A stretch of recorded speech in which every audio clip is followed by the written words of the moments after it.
This is an image of 3 garment workers, but it is also an image of one of the biggest success stories in the fashion industry, and an image of one of its biggest challenges.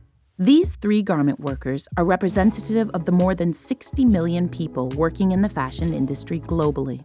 On the positive side, the garment sector has brought economic development and employment opportunities to people around the world.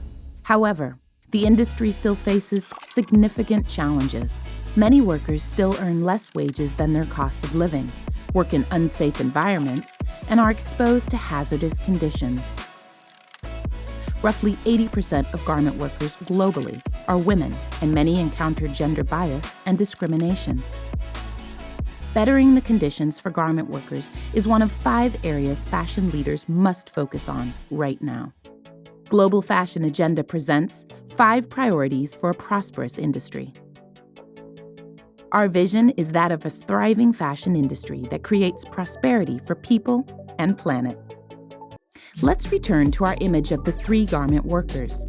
Today, the competitive nature of the industry and the lack of access to education and challenges to organize in workers' unions prevent garment workers from being able to secure a proper wage, better working conditions, and brighter future prospects. Prosperity for fashion workers starts with safeguarding human rights and social justice by prioritizing respectful and secure work environments, better wage systems. But what about prosperity for the planet? An important topic for fashion leaders in relation to environmental impact is rethinking their material choices. A feasible alternative could be something as sci-fi sounding as lab-grown or fungi-based leather. Instead of taking a cow's skin, we can now grow and biofabricate leather without the cow. These alternative approaches to leather can decouple leather production from traditional agriculture and have a drastically lower impact on the environment and on cows. But innovative and eco-friendly materials like this can only be a success if they become commercially viable and scalable, which requires investments from the industry. When it comes to the planet, fashion leaders should prioritize efficient use of resources, smart material choices. Finally, the priority that encompasses both people and planet has to do with the fashion value cycle. The current system uses a take, make, waste formula where resources are extracted, products are manufactured and used, and then discarded as waste. This system needs to become more circular. Let's take a look at how to make a pair of circular jeans. Make timeless designs. Use recycled and durable materials. Use technology to track the history of the jeans and how to recycle them.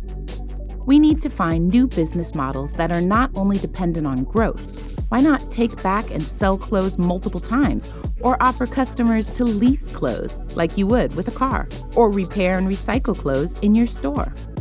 Circular systems must prioritize social value and be co-created with all actors.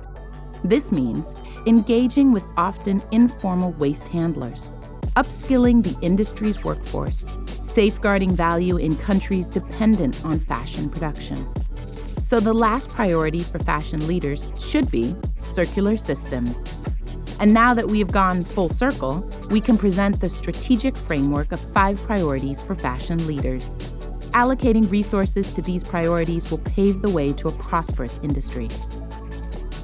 Visit globalfashionagenda.com to find the Fashion CEO Agenda Framework, innovative solution providers, and guidance on how to implement these priorities in your business.